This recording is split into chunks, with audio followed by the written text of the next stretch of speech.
డబ్బు, అనారోగ్యం, ఉద్యోగం, వ్యాపారం, అప్పులతో బాధపడుతున్నారా? మీకోసమే లాంచ్ యువర్ ఫ్యూచర్ ప్రోగ్రామ్. నమస్తే రమగారు. నమస్తే జయ. రమగారు, సంక్రాంతి పండుగ 4 రోజులు చేసుకునే మనం పెద్ద పండుగ అనుకోవచ్చు. అయితే దీనికి సంబంధించి కొన్ని చిన్న చిన్న ప్రశ్నలు ఉన్నాయండి. అవి ఒక్కొక్కటిగా మీ ముందు పెడతాను. ముందుగా భోగి రోజున భోగి మంటలు ఎందుకు వేసుకుంటాం? దీని వెనకాల ఏమైనా శాస్త్రం ఉందా? దాని వెనకాల ఉన్నదే శాస్త్రం. మనం ఇప్పటికి 2-3 నెలలుగా మనం చలికాలంలోనే ఉన్నాం. అవును. మార్గశిర పుష్యమాసాలు ఈ రెండు మంచి చలి. దానికి ముందున్న కార్తీక మాసం కూడా చలే కదా కదా. అవును. అయితే ఇప్పుడు ఈ చలి మొదలైనప్పుడు ఎప్పుడో ఒకసారి ఆగుతుంది. ఇవాళ నుంచి ఎండ పెరుగుతుంది, రేపటి నుంచి ఈ పరిస్థితి మారుతుంది. ఋతువు మార్పుకి ముందు ఏం జరగబోతుంది, దాని సూచనగా మనం భోగి మంటలు వేస్తాం. ఓకే. ఈ భోగి పండగ చేసుకునేది ఎప్పుడు? ఉత్తరాయణ పుణ్యకాలమైనటువంటి మకర సంక్రమణానికి ఒక రోజు ముందు. ఎప్పుడైతే మకర సంక్రమణం చెందుతాడో సూర్యుడు ప్రతి నెల రాసులు మారుతూ ఉంటాడు. 12 రాసులు ఉన్నాయి కదా మనకి. అవును. ధనుసులోకి మారిన తర్వాత ఏమో ధనుర్మాసం చేసాం. మార్గశిరం కొంత అయ్యాక ధను సంక్రమణం జరిగింది. ఆ సంక్రమణం మెల్లిగా అట్లా నడిచి మకర సంక్రమణం చెందుతాడు. ఈ మకరంలోకి మారేసరికల్లా సూర్యుడు ఉత్తరం వైపుకి వాలి ప్రయాణించడం మొదలు పెడతాడు. ఎండ ముదురుతుంది, నేల పదునెక్కుతుంది. దీని తర్వాత వచ్చేదేమిటి? మాఘమాసంలో సూర్యుడి ప్రభావం పెరుగుతుంది. సూర్యుడు పవర్ఫుల్గా ఉంటాడు. ప్రత్యక్ష నారాయణ స్వరూపుడైనటువంటి సూర్యుడు వరాలిచ్చేందుకు సిద్ధంగా ఉండే మాసం మాఘమాసం. అవును. మాఘానికి ముందున్నది మకర సంక్రమణం. కొంచెమే, పెద్ద డిఫరెన్స్ ఉండదు. ఇప్పుడు రేపు ఎండ పెరుగుతుంది. రేపటి నుంచి ఈ వేడిమి నువ్వు కల్పించుకోక్కర్లేదు, ఇవాళ కల్పించు. రేపటి నుంచి ఆటోమేటిక్గా పెరిగిపోతుంది. రేపు రాబోయే ఎండాకాలంలో అగ్ని ప్రమాదాలు జరిగే అవకాశం కూడా ఉంది. దాన్ని హ్యాండిల్ చేయి ఇవాళ నువ్వు. రేపు నువ్వు అది హ్యాండిల్ చేయగలుగుతావు. ఎన్ని ఐడియాలు ఉన్నాయి మరి. ఇవన్నీ గుదిగుచ్చి సింపుల్గా చలేస్తుంది, మంట వేసుకోండి అన్నారు. చలిగా ఉంటే మంట వేసుకుంటారుగా. ఇది ఇప్పుడు ఎక్కడ మొదలైంది? డిసెంబర్ స్టార్టింగ్ నుంచి మొదలు పెట్టేస్తారు చలిమంటలు. ఈ పొలాల్లో కాపలా పడుకునే వాళ్ళు కుప్పలకి కాపలా పడుకుంటారు కదా, పొలంలో కుప్పేస్తారు రాసంతా ధాన్యపు రాసి. అక్కడ తర్వాత బస్తాలు వేసేటప్పుడు, కాటాలు వేసేటప్పుడు, కాపలా పడుకున్నప్పుడు ఓ పక్కన చిన్న మంట వేసుకుంటారు. చాలా సేపటికి ఆ భూమి అంతా వెచ్చబడి హాయిగా ఉంటుంది పడుకోవడానికి. ముందు నుంచి మొదలెడతారు. ఇవాళ ఏం చేస్తారు? ప్రత్యేకంగా ఒక పండుగలో భాగంగానే మనం భోగి మంట అంటాం. ఈ ఒక్క రోజు తప్ప ఏ రోజునైనా భోగి మంట అంటావా? అసలు మిగిలినవన్నీ చలిమంటలు. అవును. ఇది ఒక్కటే ఈ సంక్రమణానికి ముందు రోజు కాబట్టి ఇది భోగి. రేపు మనకి వైభోగాన్ని తెస్తుందని ఇవాళ దీన్ని భోగి అంటారు. ఈ రోజున వేసుకున్న మంటలో ఇందులో ఏం చేస్తాం? ఒట్టిగా ఏదో అంతకుముందంతా గడ్డి గాదం అవి ఇవి చేర్చి 2 కరపల్లలు పడేసి అంటించుకుంటారు చలికి. అవును. ఇవాళ ఏం చేస్తాం? మనం పిడకలతోటి పాత వస్తువులు తెచ్చి వేసేయటం. ప్రత్యేకంగా ఈ నీళ్లు చల్లి ముగ్గేసి స్థలశుద్ధి చేసి అప్పుడు పెట్టుకుంటాం, దండం పెట్టుకుంటాం కదా. అందుకని ఇది ప్రత్యేకమైనది. ఈ భోగి మంట వేసుకోవడం అంటే ఏదో ఇంట్లో ఉన్న వస్తువులతోటని కాదు, సరిగ్గా శ్రద్ధగా ఆసక్తిగా చేయవలసిన క్రియగానే దీన్ని భావించాలి. ఇది ఎందుకు అవసరం? సంక్రాంతి అప్పుడు ఎక్కువగా నువ్వులతో చేసిన పదార్థాలు తినమని, నువ్వుల్ని దానం చేయమని, తర్వాత నువ్వుల్ని ఎక్కువ వాడమని కూడా చెప్తూ ఉంటారు. దీనికి ఏమైనా ప్రత్యేకమైన కారణాలు ఉన్నాయంటారా? ఈ సంక్రమణమే పెద్ద కారణం చేయ ఒకటి. రెండోది ఇది శీతాకాలం, చలికాలం కదా. చలిలో శరీరానికి ఏం కావాలి? వెచ్చదనం. లోపల హీట్, బయట హీట్. మనం స్వెట్టర్లు వేసుకుంటాము, ఏవో చలిమంట ఉంది దాని దగ్గర కూర్చుంటాము. శరీరం లోపల వేడిని పుట్టించడానికి నువ్వులు ఉపయోగపడతాయి. దానికి తోడు సంక్రమణం కదా. ఇప్పుడు పెద్దల రోజులు అంటారు, పెద్దల రోజు ఇది. ఈ పెద్దల రోజున పెద్దలకి పెట్టుకోవాలంటే నువ్వులతోటి తర్పణం విడుస్తారు. అందరూ నువ్వుల తర్పణాలు విడవరు. నువ్వుల తర్పణం విడిచే వాళ్ళు ప్రత్యేకమైన కేటగిరీ వాళ్ళు ఉంటారు. మిగిలిన వాళ్ళందరూ పెద్దలకు పెట్టుకుంటాం. అవును, పెట్టుకుంటారు కదా. భోజనం పెట్టుకుంటారు, లేదా అన్నం వడ్డించి చూపిస్తారు, ఎవరికైనా మోయనుగా ఇస్తారు, లేదా స్వయం పాకం ఇస్తారు. మరి ఈ నువ్వుల అనేది నువ్వుల వల్లే కదా ఇది పెద్దలకి చెందుతుంది అని నమ్ముతాం మనం. దానితో పాటుగా ఈ నువ్వులు ఎవరికైనా ఇవ్వటం వల్ల, పర్వదినాల్లో ఇవ్వటం వల్ల శనిగ్రహం తాలూకు బాధలు కూడా తొలుగుతాయని ఒక నమ్మకం ఉంది ముందు నుంచి మనకి. ఈ శరీరం లోపల వేడిమి పుట్టించడానికి నువ్వుల పదార్థాలు తినండి. మనకున్న గ్రహ బాధలు తగ్గడానికి నువ్వుల్ని ఎవరికైనా ఇవ్వండి. ఈ సంక్రమణ కాలంలో ఇచ్చేటువంటి ఈ ప్రత్యేక దినుసుల వల్ల మనకి పితృదేవతలు సంతోషిస్తారు, మన గ్రహదేవతలు సంతోషిస్తారు. కాబట్టి నువ్వులు తినండి, దానం చేయండి అంటారు. ఇప్పుడు నువ్వులు నిన్న నల్ల నువ్వులు పళ్ళెంలో పెట్టి బాబు తీసుకోండి అంటే ఎవరు తీసుకోరు. అవును, ఇవ్వకూడదు, తీసుకోకూడదు. నువ్వులు చెంచాడు నువ్వులు తీసుకున్నా సహస్ర గాయత్రి చేస్తే కానీ అది తీరదు. అందుకని ఏం చేస్తారు మన వాళ్ళు, అరిసెలు చేసి దానికి నువ్వులు అద్దుతారు. అదొక ఖాద్య పదార్థం. నువ్వులుగాను ఉంటుంది, నువ్వులుగాను ఉండదు, రెండు. అందుకని ఏం చేస్తాము, బాగా అరిసెలు చేసుకుని అందరికీ పంచుతాం. బియ్యము, అరిసెలు, అదే నువ్వులు, బెల్లము, నూనె 4 దానం చేసినట్టు అవుతుంది. దీంతో పాటు ఇంకొకటి ఇస్తాం. ఏమిటదంటే మన మనసు. వీటి వల్ల ప్రయోజనం లభిస్తుంది.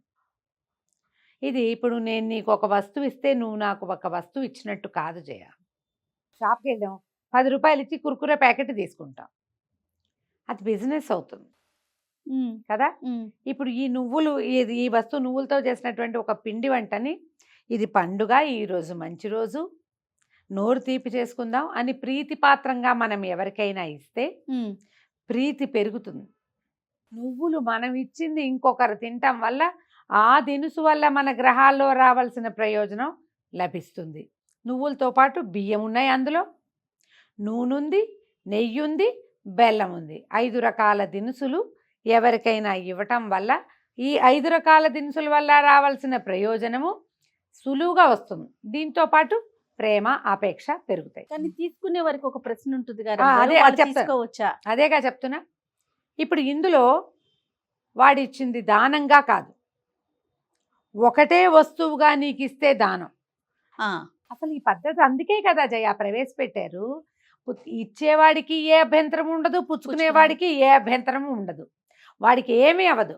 అదే మనం నల్ల నువ్వులు ఇన్ని తీసి ఏమంటే నేను మీకు దానం ఇస్తానని ఎవరికైనా ఇస్తే వాడికి చాలా ఇబ్బంది, పుచ్చుకున్న వాడికి. చెప్పా కదా, అది పోగొట్టుకోవాలంటే శాస్త్ర గాయత్రి చేయాలి. కానీ ఖాద్య పదార్థంగా ఇస్తే తప్పు ఉండదు. వీళ్ళకి తప్పులేదు, వాళ్ళకి తప్పులేదు.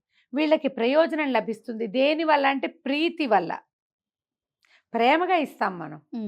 ఇప్పుడు నాకున్న దోషాలు పోగొట్టుకోవడానికి నేను ఇస్తున్నాను లాంటి భావాలతోటి ఎప్పుడు ఏ స్వీటు ఇవ్వం మనం.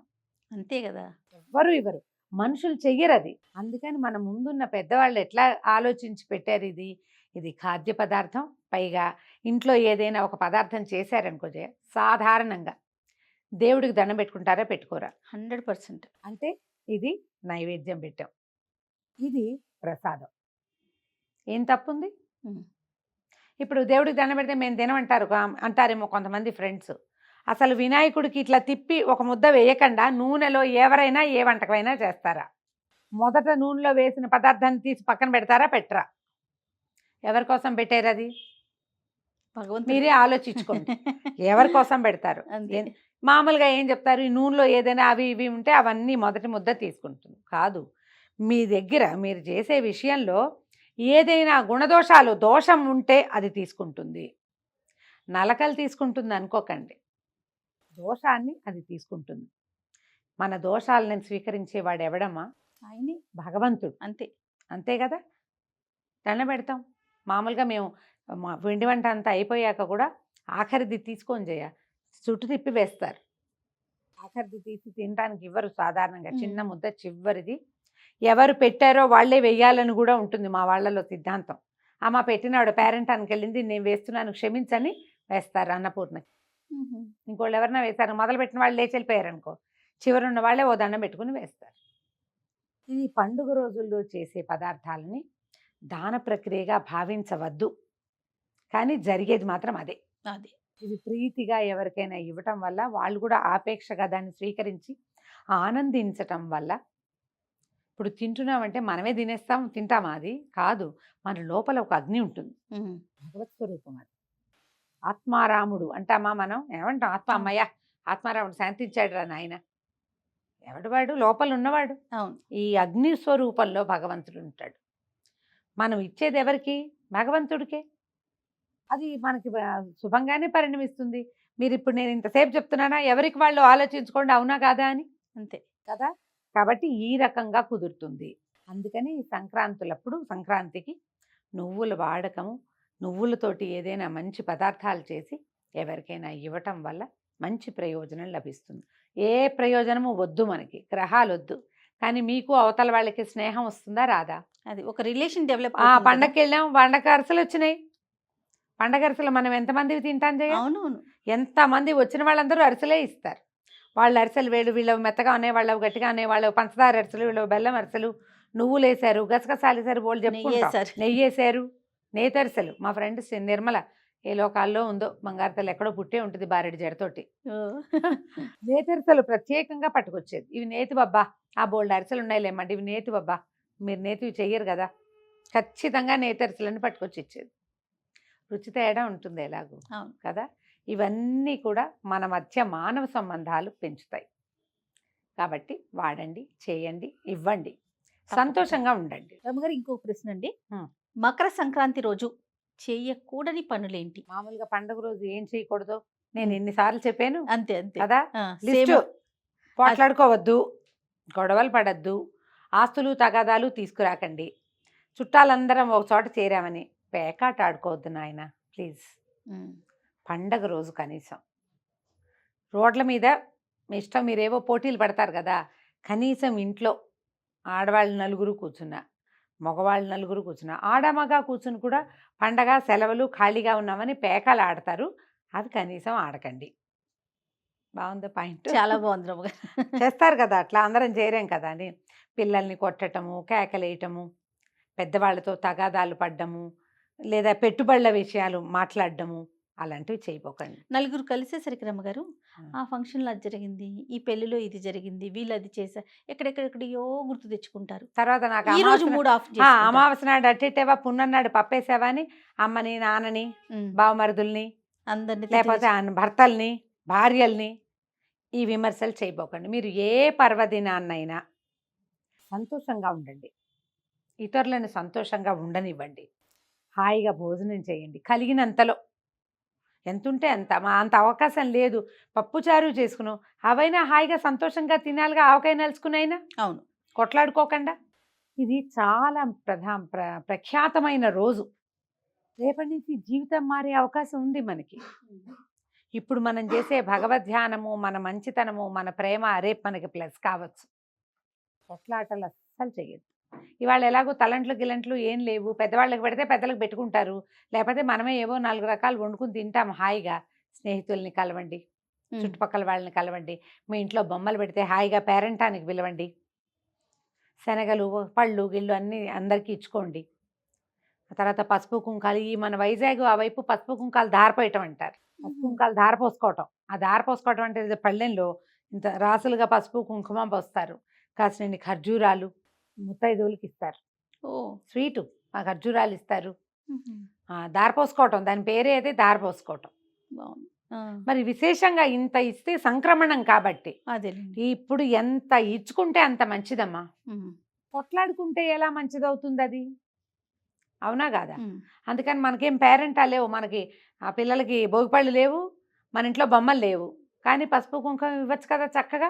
ధారాళంగా పసుపు కుంకుమ మంచివి కొనండి, అవేవో పేరున్న ప్యాకెట్లు కొనకండి, వాటిలలో పసుపు కానీ కుంకుమ కానీ బాగుండ్లా మొహం మీద పెడితే రంగు పోవట్లేదు. నేను పేరు చెప్పట్లేదు, ప్రజలు గ్రహించుంటారు, దయచేసి ఆ ప్యాకెట్లు ఎవరికి ఇవ్వకండి. మీరు కూడా కొనకపోతే మరీ మంచిది. మంచి పసుపు, పట్టించిన పసుపు, దాంతో తయారు చేసిన కుంకుమ, రోజువారీ పెట్టుకుంటే మంచి కుంకుమ ఇచ్చారని అనిపించాలి. అలాంటి దాన్ని, దాంతోపాటు ఏవైనా మంచి పళ్ళు, ఖర్జూరాలు కూడా ఇవ్వచ్చు, 1-2 రకాల పళ్ళు కుదిరితే, మీ రవికలు బట్టో చీరలు మీకు కుదిరితే, కుదరకపోయినా పర్వాలే, ఈ పసుపు కుంకుమ ఇంత ప్యాకెట్ కాకుండా ఆ మాత్రం అలా కనుక ఇస్తే మంచిది. చుట్టుపక్కల వాళ్ళని ఎవరైనా పిలిచి 4 కాసేపు కూర్చుని అందరికీ పసుపు కుంకుమ ఇచ్చుకోండి హ్యాపీగా. పళ్ళు ధారాళంగా ఇవ్వండి, గుమ్మడికాయలు కొని ఇవ్వచ్చు. గుమ్మడి పండు దానం అద్భుతమైన దానం ఈ రోజుల్లో. అది దానంగా కాదు, బొట్టు పెట్టి చేతిలో పెట్టండి. తాంబూలం కొబ్బరికాయలు ఇవ్వచ్చు, గుమ్మడి పళ్ళు ఇవ్వచ్చు, తర్వాత దోసపళ్ళు ఇవ్వచ్చు. ఇప్పుడు ఈ సంక్రమణ సమయం చాలా మంచిది. ఇక అరటిపళ్ళు అలాంటివి మనకి ఇప్పుడు సీజన్ కదా, ఆపిల్స్ బాగా కనపడతాయి, రేగుపళ్ళు బాగా కనపడతాయి, ఈ బుజ్జి బుజ్జి నీ ఫేవరెట్ చిన్నవి ఆ. కాకుండా ఒక మాదిరి గుండువి ఇంతంత లడ్డూలు అవి కనపడుతున్నాయి, అవును. శుభ్రంగా ఇచ్చేసుకోండి. అవి చెయ్యండి. ఎవరైనా ఇస్తామంటే వద్దనకండి. తాంబూలాన్ని పిలిస్తే వెళ్ళిరండి. భర్తలు భార్యల్ని మోసుకెళ్ళాలి తాంబూలం కోసం. పసుపు కుంకాలకు పిలిస్తే 10 ఆవిళ్ళైనా వెళ్ళి తెచ్చుకోవాలంటారు. ఎవరైనా పిలిస్తే హాయిగా వెళ్ళిరండి. గొడవలు పడద్దు. రైట్ అమ్మగారు, నమస్తే. నమస్తే చే